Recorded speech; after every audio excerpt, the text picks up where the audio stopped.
good evening, and welcome to the V-Files. I'm Professor Abraham Van Helsing. Tonight, we're not just breaking down facts, we're pulling back the curtain on the Good morning, Carfax Hollows. Today's top story: our local celebrity, Quentin Morris, is back in town after his latest venture went, well, let's just call it less than stellar. That's all the news we've got for tonight, folks. My name is Richard Renfield. Remember, stay safe, stay skeptical, and as always, stay classy, Carfax. Prince Vladimir Dracula, a name out of myth, now a face in the spotlight. The Romanian Valkanova royal is the first in his family to step into the public eye, besides his father, still enigmatic as well. But why now, after centuries of silence? Meter Airlines is under intense scrutiny tonight after Flight 701 landed with no passengers or crew aboard. Authorities confirmed the cabin was empty, save for... I urge you, there's no cause for concern. Yes, people have started going missing, but these incidents are unrelated to other recent, unusual cases. But please, stay calm, stay indoors. For centuries, he's been a shadow. Now he walks among us, a tale as old as fear itself, retold anew. Dracula, the modern audio drama. The following podcast may contain some strong language and adult themes. Listener discretion is advised. Though your feet are firmly on the ground, your imagination really wants to live in space.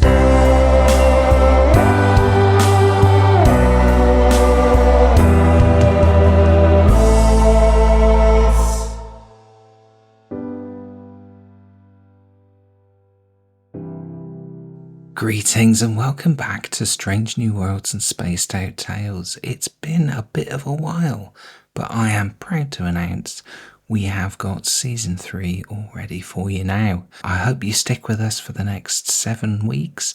It's going to be quite a ride. Anyway, that's enough from me. Let's get on with it. Episode 17, The Office Apocalypse.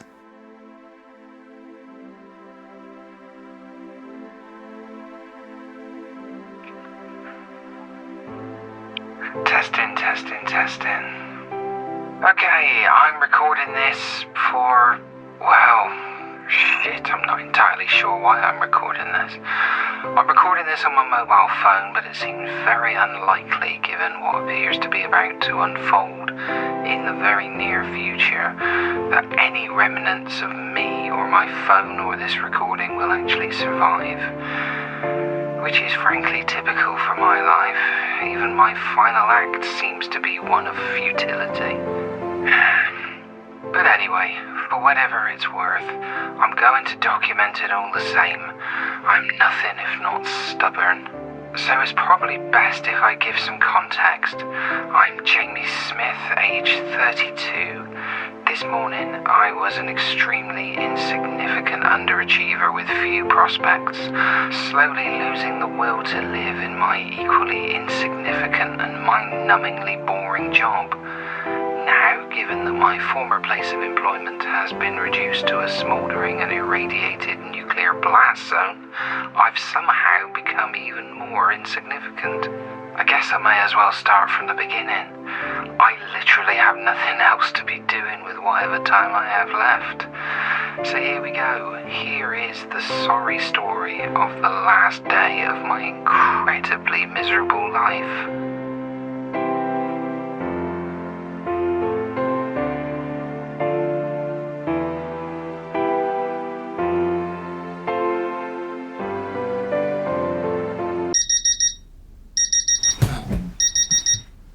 Snooze, 20 minutes. That's me making myself late for work again. I'd had another stupidly late night. I think it was around 3 a.m. when I finally turned in. Not that I'd been doing anything exciting. I'm certainly no party animal. My evening routine usually consisted of getting home tired from work, either cooking a ready meal if I'd been organised enough to do any shopping that week, or ordering a takeaway if I hadn't. Then I'd vegetate in front of the TV watching episodes of pirated drama box sets, or languish on the internet for hours on end. Usually a bit of both. My days are typically so dull that I resent simply ending them by going to bed at a reasonable hour. My employer may own me during the day, but choosing to spend my free time unconscious always seemed like a waste. Going to bed late has always felt like I'm retaining some small modicum of control over my life, a tiny act of rebellion. I kind of wish now I'd spent that time doing something more meaningful. Anyway, with the night owl lifestyle comes the inevitable and terrible consequence, the nightmare reality of having to get up in the morning. Let's just say that the 7:30 a.m. alarm was about as unwelcome a prospect as discovering a venomous snake in your bed. That said, finding anyone or anything to share my bed in recent years has been a statistical impossibility, so maybe that's a poor analogy. But I digress. Long story short, I was knackered and snoozed my alarm for longer than I should have, with predictable results. Shit.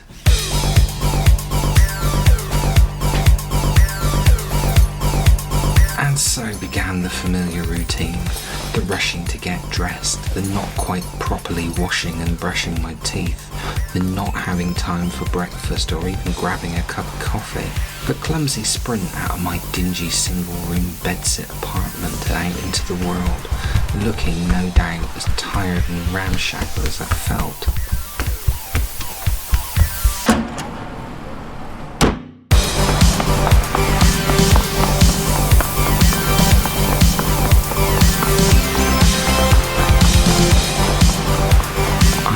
Literally just 10 minutes walk away from my place of work. To a lot of people this would be a blessing, sparing them from the grind of the daily commute. For me it was something of a curse, given my penchant for late nights. You see, my work colleagues, and in particular my boss, Jane, knew full well how close to the office I lived. Therefore, I, of all people, had the least excuse for not being on time for work, and I was regularly reminded of this fact nearly every single day.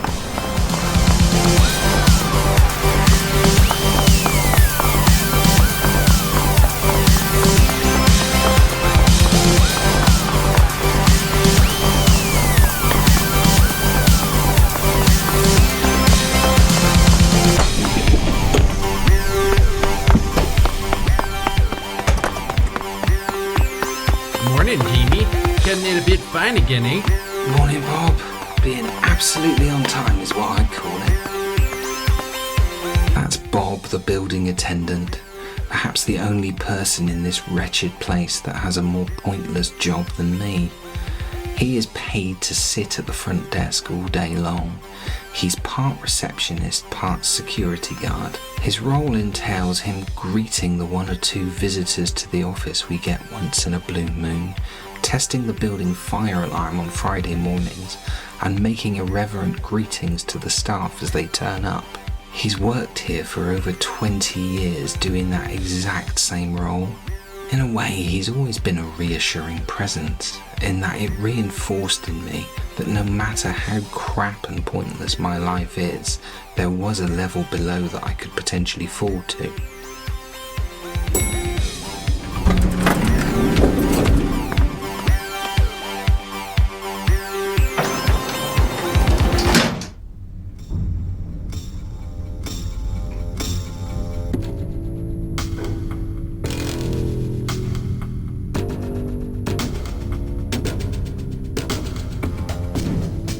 The final leg of my journey, and always something to be dreaded, was my actual arrival into the office.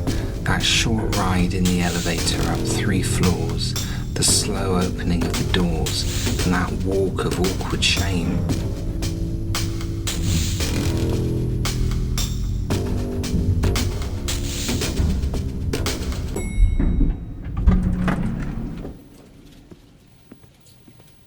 Morning all. Good morning, Jamie. Nice of you to join us. And that is Jane, our illustrious leader.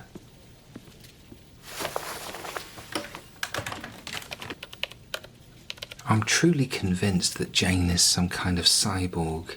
She is every inch the officious, irritating management stereotype that everyone hates and surely no one aspires to be. Yet somehow she has achieved it. I was at my desk. I'd made it for 9:01 a.m. All things considered, that wasn't too bad, but I knew this would have the usual consequence. If I was more than 5 minutes late, Jane would deem that a suitable enough reason to discipline me herself immediately. But for a minor infraction such as this, she delegated the task to Gloria, her deputy and principal underling, and thus the predictable routine unfolded. Good morning, Jamie. As you are aware, you are supposed to start work at 9 on the dot. Hi, Gloria. Yes, sorry, I lost track of time. That is why we have clocks. Yes, it is. This lateness of yours, it's becoming far too common. Yeah, I'm really sorry. It's vital to not make a habit of it, Jamie. Please do see to it that this doesn't happen again. And that was phase 1. Phase 2 manifested itself in the form of Darren. Morning, late boy. Heavy night out at the lash again, was it? Morning, Darren. No, nothing as exciting as that. I just woke up a little late. Of course, I believe you. Not. Don't worry about it. It happens. I didn't get home until 2 a.m. this morning myself. Darren essentially performs the same role as I do. He's several years younger than me, but has worked here longer than me. So by the law of the jungle office politics that Jane encourages, he is technically superior to me. He's one of those chameleon types, someone who loves nothing more than to ingratiate himself in everything. He reads people well and can mutate himself into whatever form they find agreeable. He's turned boot-licking and arse-kissing into an art form. Yet with me, he does this kind of master and apprentice type shit. Yeah, met up with a few of the guys from accounts straight after work yesterday. We did happy hour at Jersey's, and then it was a solid pub crawl till closing time. Then we all piled into Chasers. Honestly, I was bladdered. It was mental, mate. We're going again on Friday. You should tag along. Darren associated excessive drinking and intoxication with some ideal of manliness and rebellion. Yeah, Chasers. You know, it's not really my scene. Seriously, the drinks are dirt cheap, and every woman in the place is at least a 7.5. And they're all on the pool, dude. Trust me, even you could get some action there. It would do you good. We'll see. Now I desperately need some caffeine. Righto, I'll leave you to it. Got some critical shit to be dealing with myself. Remember, Friday? You won't regret it. Among my list of many regrets, I do place never having told Darren how much of a colossal prick he was quite near the top. But the routine still had one final chapter to play out. I knew this part best of all. The nearest coffee machine was in the small break room adjoining the office. It took all of 2 minutes to go there, convince the machine to dispense something lukewarm and vaguely digestible into a plastic cup, and return to my desk. And when I did, the ambush was already set. I knew she'd be waiting for me. Well, Jamie, if you have time to run off a coffee, especially after showing up late, then I'm going to assume you're fully on top of things. Perhaps we're not keeping you busy enough?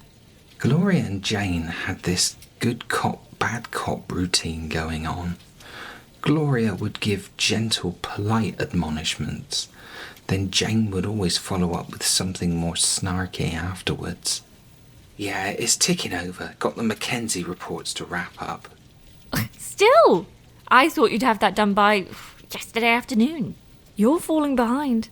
Just the last couple to go. Shouldn't be more than 20 minutes. It is imperative that those are done on time, Jamie. That was her favourite word. Jane lived in a world of imperatives. Her every whim, no matter how insignificant, could be elevated to imperative status at any given moment. Absolutely, Jane, absolutely imperative. Let me know the moment they are ready. The Mackenzie reports, like more or less everything we did, were a pointless exercise. Mackenzie were a big client and they loved data.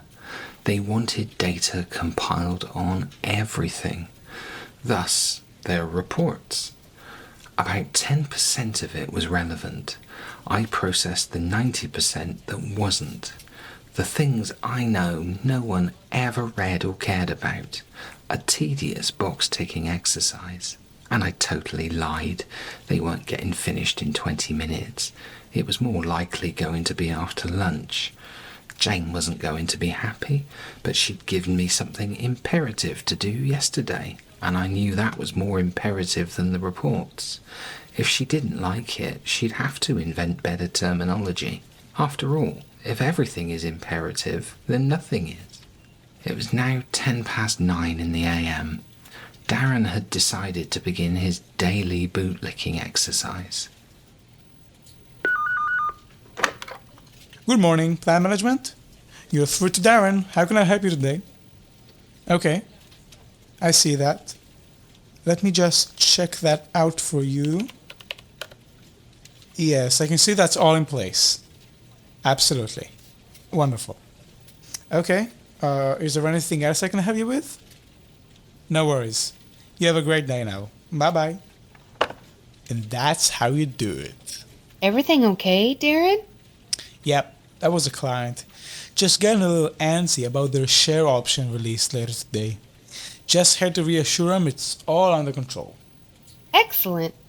And perfect call handling technique, Darren. Really superb.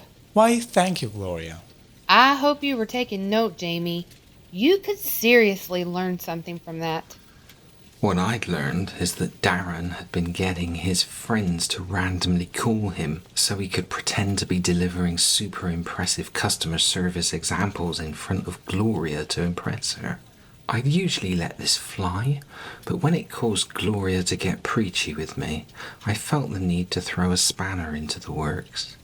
And Darren had made a critical mistake this morning. That is odd. A client call now. Only our phone line doesn't open for another 3 minutes? Yeah. They must have opened the lines early, I guess. Ugh, that's typical. I'll have to complain to comms about that.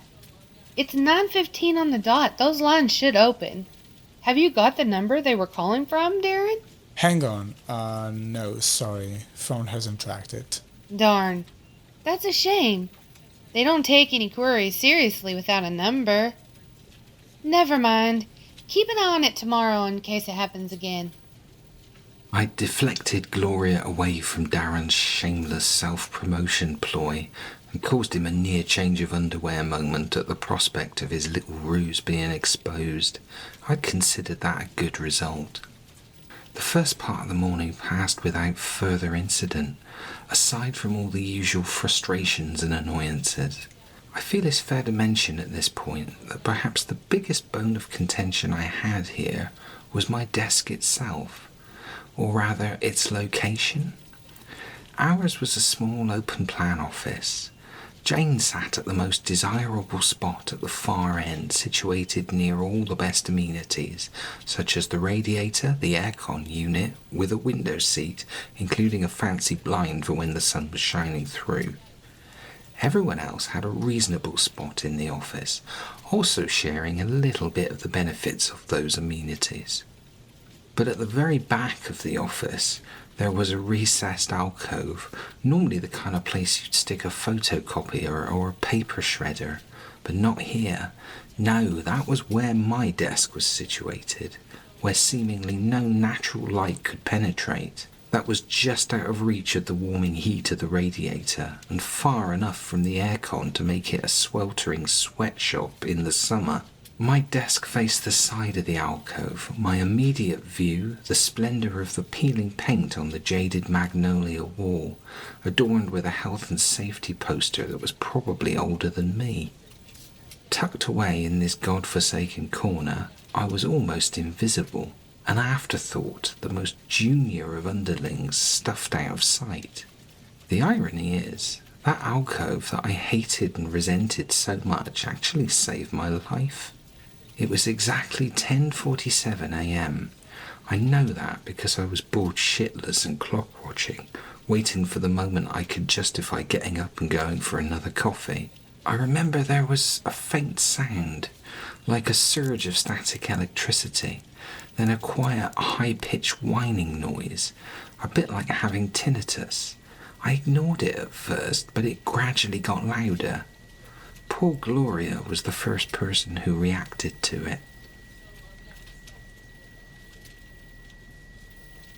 What is that? Can anyone else hear it? Is that an alarm going off somewhere? With that, she walked over to the nearest window to investigate. I've no idea if she'd stayed at her desk or had stood somewhere else in the office, whether it would have saved her life, but standing where she did, it sealed her fate. What happened next can only be described as extremely unexpected.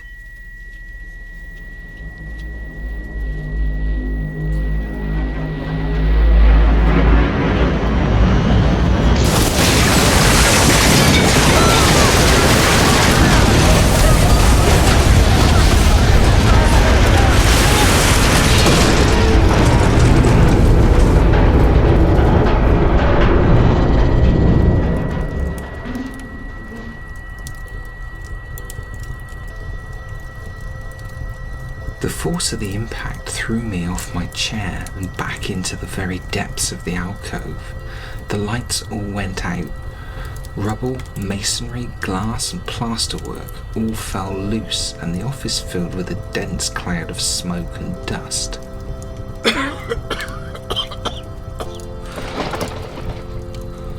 What the fuck?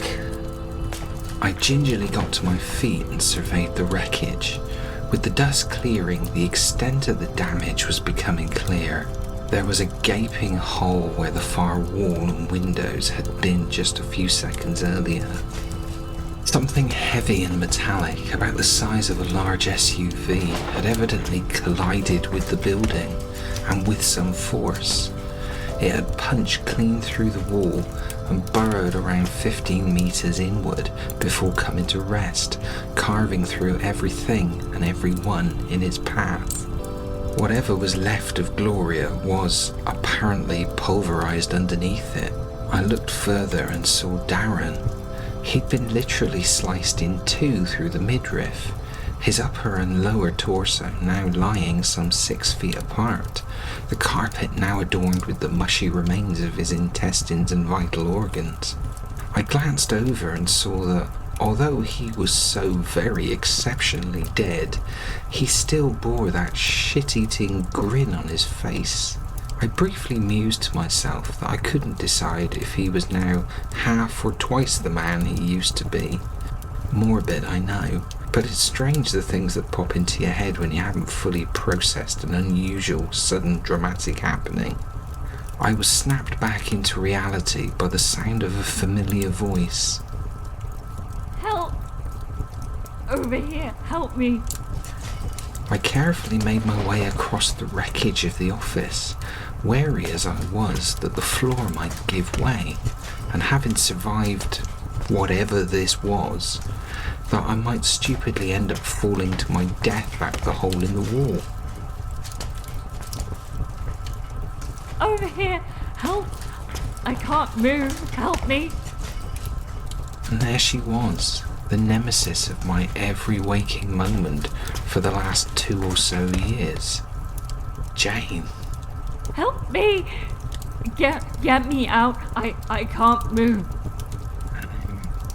Okay. Jamie, help me! It's a very weird situation to be in when you find yourself coming to the aid of someone you despise, I'm not gonna lie, I had imagined many a nasty fate befalling Jane. I'd never quite imagined this, though. You're very trapped. Please, help me. Get me out. That is going to be a little bit tricky. Do something. Get me out. It's imperative. Tact and sensitivity had never really been my strong suit. I decided that perhaps I shouldn't sugarcoat the gravity of the situation, but instead be completely honest. Jane, you're currently impaled by a 20-foot-long metal ceiling girder. With hindsight, maybe I could have been a little less blunt. What? Oh. I'd never previously seen anyone actually expire right before my eyes. The colour drained out of her, and her expression froze in a mix of disdain and disappointment. It was exactly the same face she'd made every time she criticised me for anything in the past. Again, in my morbid imagination, I wondered if she spent her last moments fretting about whether I'd finished those bloody reports. They were imperative after all. My attention was finally drawn to the thing that apparently caused all this. What the hell was it? The smoke had cleared enough for me to make out its form now. It was a kind of metallic oval shape, with what I imagined to be streamlined fins at its rear. Two circular housings contained what I reasoned to be engines of some sort, glowing red and still giving off heat. It was outlandish looking, but it was clear that this was some kind of vehicular craft. For a moment I wondered if aliens had finally chosen to visit Earth and managed to crash their spaceship into my office.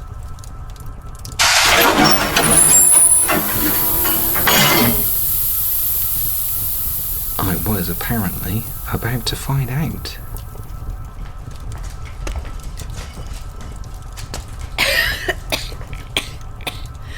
Bloody hell, Brian. What have you done? Our coordinates were out. We emerged on a collision course. No kidding. What exactly did we collide with? A building, I think. It wasn't in the calculations for the protected entry path. The ship. Status? Look at it, for God's sake. It's totaled. Shit. These did not look like little green men from Mars. They spoke English and looked, well, like regular humans, aside from their very sci-fi looking grey jumpsuits. And who had ever heard of an alien named Brian? They obviously hadn't noticed me. Story of my life, really. I decided to announce my presence. Hi there. Oh crap, Brian! It's a person. Oh hell, the timeline! We're in such deep shit right now. So, you appear to have crashed. You've just killed at least 3 people. Oh my god. Honestly, we are so sorry. Danger. Critical reactor malfunction. Oh no. Oh, that's not good. The reactor is cooking. I'm guessing that's bad then. We need to go. Go? Where? We're stuck here.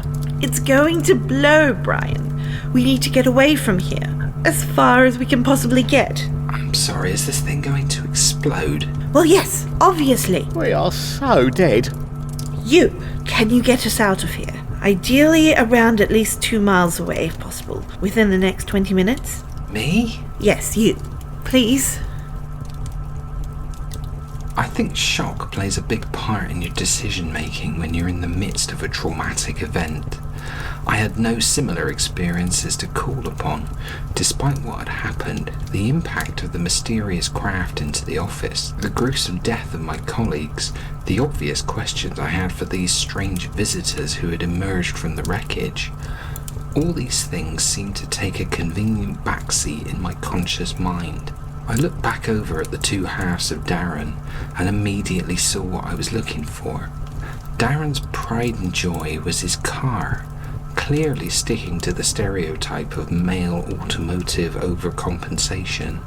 Darren had owned a ridiculously big, shiny, streamlined, gas-guzzlingly inefficient and woefully impractical motor vehicle, and such was the status that he felt it granted him. He advertised its presence at every possible opportunity. Whereas you or I might keep our car keys safely tucked away in our pockets or bags, Darren ensured that when he was in the office, his sat prominently atop his desk, hanging from a large branded keyring, visibly sporting, for all to see and be impressed by, the make, model and engine size of his automotive beast. And right there on the trash remnants of the office floor, nestled in a crimson pool of their former owner's blood and guts, they now sat. Without really stopping to think, I grabbed them. This way, follow me.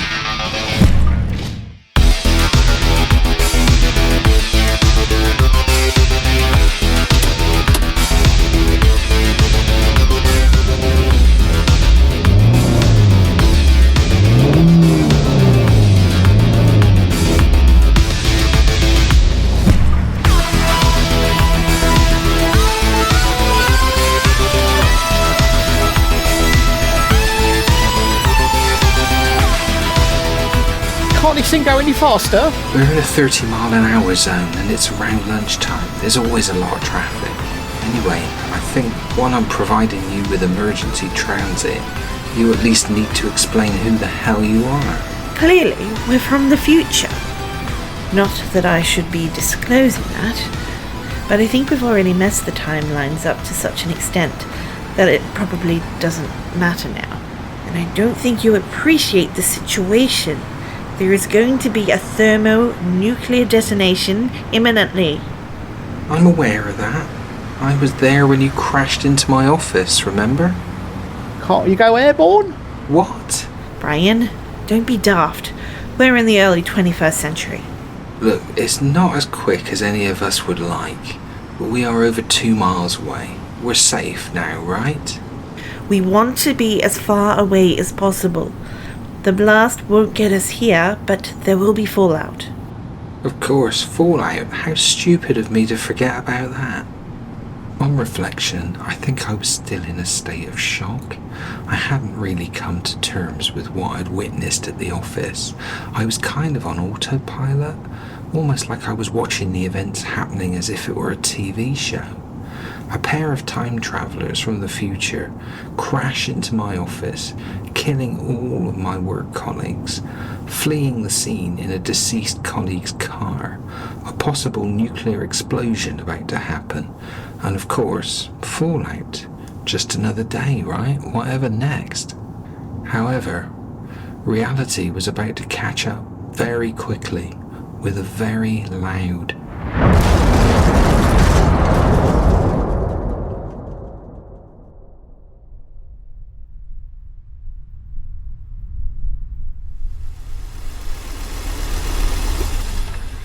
And that's it. We are out of fuel.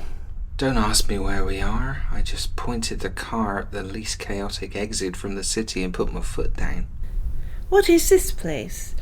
The green hills, the nature. I've never seen anything like this. Well, we're in the countryside. This is pretty typically what it's like outside of the big cities. Oh, I think we got far enough in time. We should be relatively safe. Is that a dwelling over there? It's a house, yes. A pretty fancy one, too. Looks like a converted farmhouse. Let's get inside, take cover and assess the situation. Hold up. That's someone's house, their property. You can't just, go inside it. Why not? Our need is clearly great. Because that's not how private property works. We'll see about that. Things were getting strange now. Our unexpected visitors from the future had already caused untold death and destruction. If their initial arrival was problematic, it's not an exaggeration to say the blast that occurred afterwards must have taken out over half the city. My mind was trying to comprehend how many lives might have been extinguished in that instant. To me, it had just been a bright flash in the rearview mirror and a loud bang.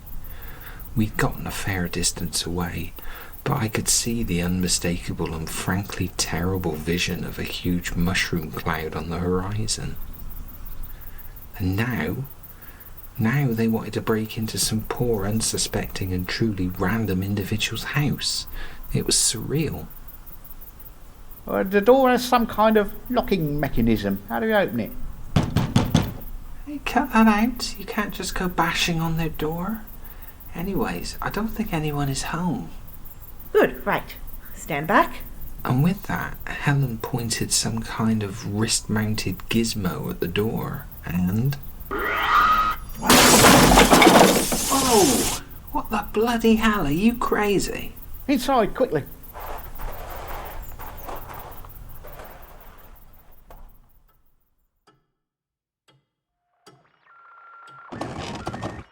Good Lord, this chair is so comfortable. We can't stay here. This is madness. Chill out. We're out of danger now. If the owner of this house returns home, what are they going to think? They are going to go apeshit. You've literally broken into their home. This is massively illegal. Look, I get it. It's a traumatic situation. Traumatic? I don't even know how to begin to describe this. Calm down, you're losing your shit. Look, take a seat. Take some deep breaths. Let's get acquainted properly. There you go. That's better, right?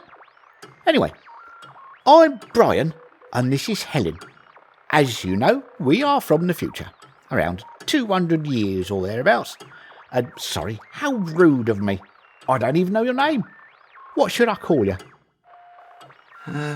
Jamie. Jamie, right. Old-fashioned name, but hey, whatever. Nice to meet you, Jamie. Why are you here? How are you here? Oh, questions. Okay, fine. We are researchers. Historical researchers. You see, the world we've come from, it's not like this wonderful situation you have here. Somewhere in our past, there was this catastrophic event. What event? A war, we assume. You assume? You mean you don't know? It was a very catastrophic event. Lots of death and destruction. Unfortunately, those who survived had to focus on, not dying. I think it's fair to say that writing it all down wasn't their highest priority at the time. Essentially, everything was completely nuked. The cities were levelled, the world's ecology ruined. It took about a century for the human race to rebuild itself from the ashes, but most of the planet was an uninhabitable wasteland. Ergo, it was pretty bad. But clearly you evolved past that. The tech you have, it's advanced. I mean, you can do time travel. Yep, eventually we learned to survive. We rediscovered a lot of tech. As a species, we began to thrive again. We'd almost regressed back to the Dark Ages, then came back again within a few generations. Our mastery of tech was the only thing that saved us. Without a burden of money or cost, innovation was allowed to run free. So you built a new utopia? A utopia? You kidding? Ha! Every day was a fight to survive. To grow food in a ruined place no longer fit for purpose. To purify air that would irradiate you inside out in a single breath if given a chance. To sustain a population in a place that no longer had any right or means to do so. You think it was all sunshine, rainbows and funky futuristic gizmos? It was a constant struggle to not succumb to the poisoned world all around us. Eventually, through sheer persistence and determination, the balance tipped a little in our favour. Helen and I were born in a period of relative stability. We've established underground sanctuaries and just started to begin trying to reclaim the ruined wastelands above. And a big part of attempting to figure it all out was the big question. What led to all this in the first place? Okay, I've just been running some calculations. I am so confused. Nothing in the timelines is lining up right. Does it really matter now? Of course it does.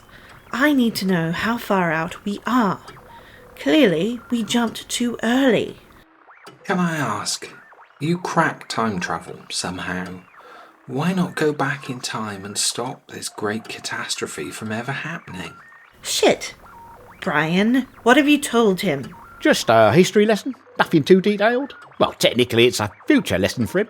No offence, but that's what I'd do. Time is not something to be messed around with. We shouldn't be talking to you at all, truth be told.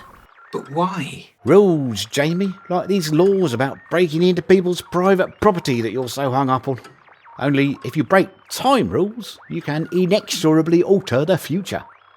We figured out how to travel, but strictly to observe and learn lessons from the past, not to rewrite history. We don't play God. Clearly our ancestors didn't agree and the world burned because of it. We aren't looking to make the same mistakes, oh no.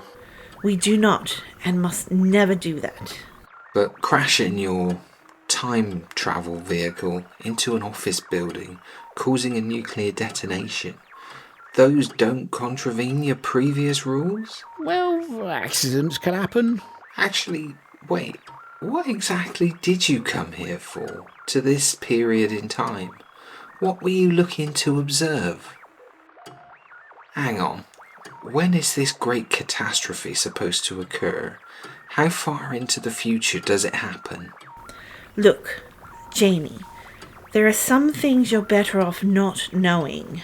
Oh shit, seriously? Is that what you came back to witness? You see... Oh, for God's sake, Helen, give it up. You may as well tell him. What more harm can it possibly do? Okay, Jamie, fine.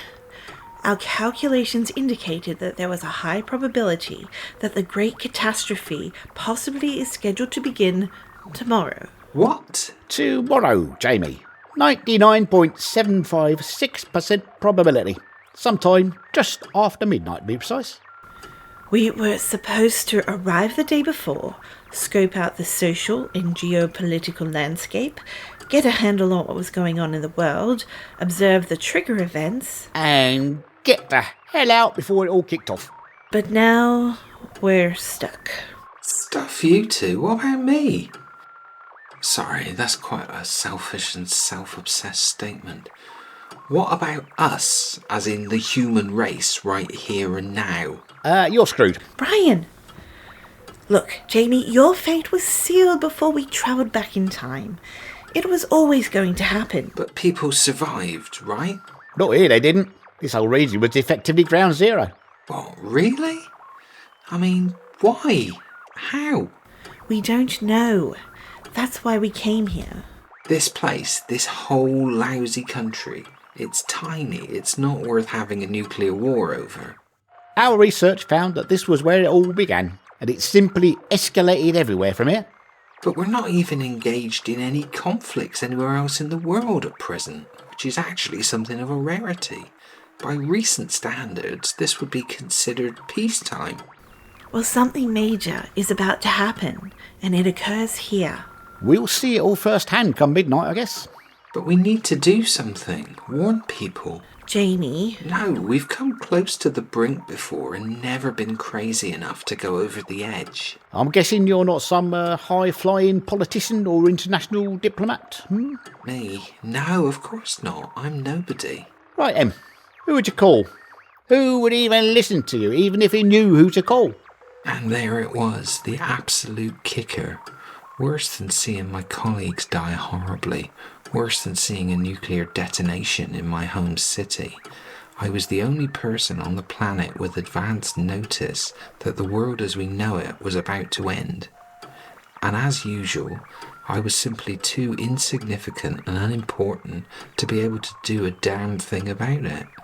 How absurdly and frustratingly typical. But there was one more revelation to come. Alright, I think I found something. Attention, attention. All civilians, this is an emergency broadcast. This is not a drill. We can confirm that today's unprecedented events were as a direct result of a tactical nuclear attack. We are presently in a state of nuclear conflict. We urge you to stay in your homes. Do not attempt to flee your local areas. All roads and transport infrastructure have been given over for complete priority use by the armed services. I repeat, stay in your homes. Await further broadcasts. Attention, attention. All civilians, this is an emergency That's broadcasting on all media, all over the country. I can't pick up anything international. All external comms have been taken down. Nothing for it then. We wait and see what's about to go down. I pity the poor soul who owns this house. They must be stranded away somewhere. Probably went on holiday or something. Incredible timing on their part. Must have really put a downer on things. Well, they ain't coming back. Might as well enjoy it while we can. Wait, we still don't know what this trigger event is, though. Look, it's probably something political, some diplomatic argument in a far-off place that's gotten out of hand. I'm resigned to the fact that despite our efforts, we'll never know. The broadcast said today's unprecedented events. The only unprecedented thing that's happened today is you two showing up. Wait, oh my god, your crash, the explosion. That's what they were talking about. Come on now. You know that was an accident. Yeah, a nuked city-sized accident. No bloody way, it was you two. You caused this. Jamie? That's it. You pranged your stupid time vehicle into my office. It went Super Manhattan Project on us, and the wider world have concluded it must be a deliberate act of war on the part of another nation state. There is a lot of speculation in that, Jamie. Really? I'm sorry. Do you think nuclear detonations are common around here? Jesus, you've caused the trigger event that's going to lead to the mutually assured destruction of the world. By travelling back here to investigate it, you have become the self-fulfilling prophecy. Well, shit. I think that pretty much confirms it. Look outside.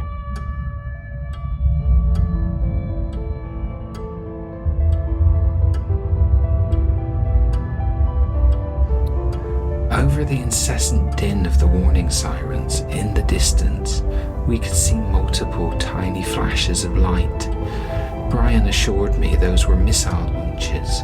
Retaliation for the attack had begun.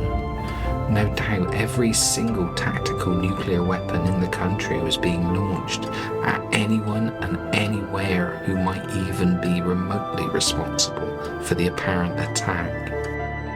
Ironically, as the missiles soared upwards, leaving trails of vapour in their wake, it was almost beautiful, like an airborne ballet. But deep down, we knew each individual missile was laden with its own self-contained small portion of fiery destruction for wherever it was destined to go.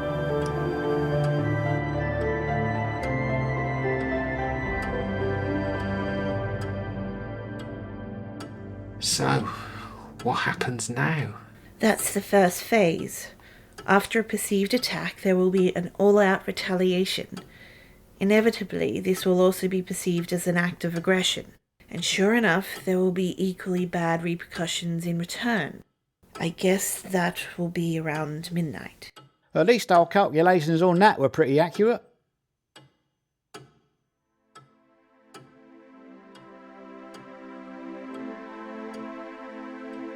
There was little more to be said. That just about brings us up to the present. It's nearly midnight. Whatever is going to happen next is going to happen soon. Turns out Helen and Brian were a couple.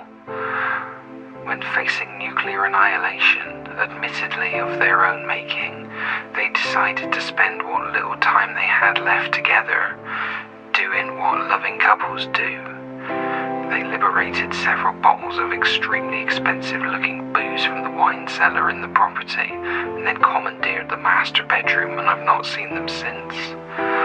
Fair play to Brian, though. If he can maintain an erection in the knowledge that he's just doomed the world to nuclear Armageddon, then I guess he's more of a man than I'll ever be. I try to call my parents, my siblings, the few people I deem to be my friends. I even tried ringing my ex, pathetic as that sounds. Sadly, all telephony, internet, instant messaging is all offline. There's no one I can get hold of or can reach me. And so, in some kind of futile act of rebellion, I decided to document what happened for you here.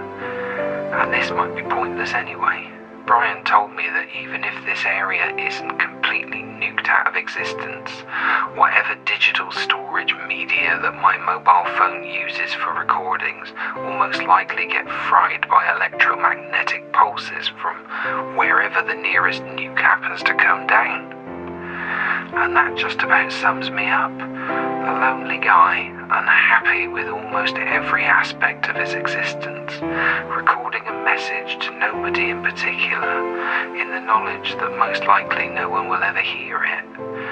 Shit, even if by some miracle someone in the future does hear it, what on earth are they going to make of me? I can see the headlines now.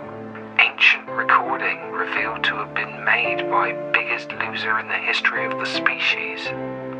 It's so pathetic, it's almost amusing. I guess the one thing I'd say, people from the future, if you've gotten this far, now you know how it went down. If you happen to know a couple of researchers planning on heading back in time to see it all for themselves, for the love of God, talk them out of it. Shoot them if you must, just don't let them do it.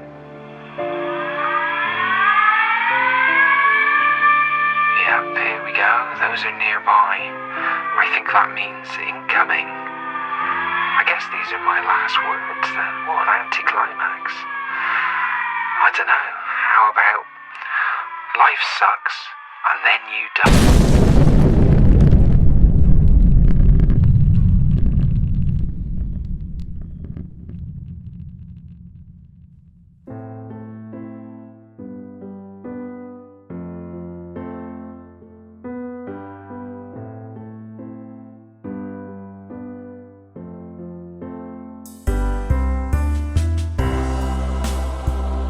You've been listening to Strange New Worlds and Spaced Out Tales. Episode 17, The Office Apocalypse, was written by Jim Cogan and starred Jim Cogan as Jamie, Lauren Deakin as Jane, Marie Grace as Gloria, Ziv-Av as Darren, Kat McQueen as Helen, John Kennard as Brian, Joe Kilcar as Bob, and Ralph Duke as the radio announcer. Production and sound design were by Jim Cogan, music by Jim Cogan, and sound effects and incidental music were licensed from Envato Elements. If you're enjoying the show, please do like and subscribe and leave us nice feedback and reviews wherever you get your podcasts. And please do check out our website, snwasot.com, and follow us on x.com/snwasot. Until next time, thanks for listening.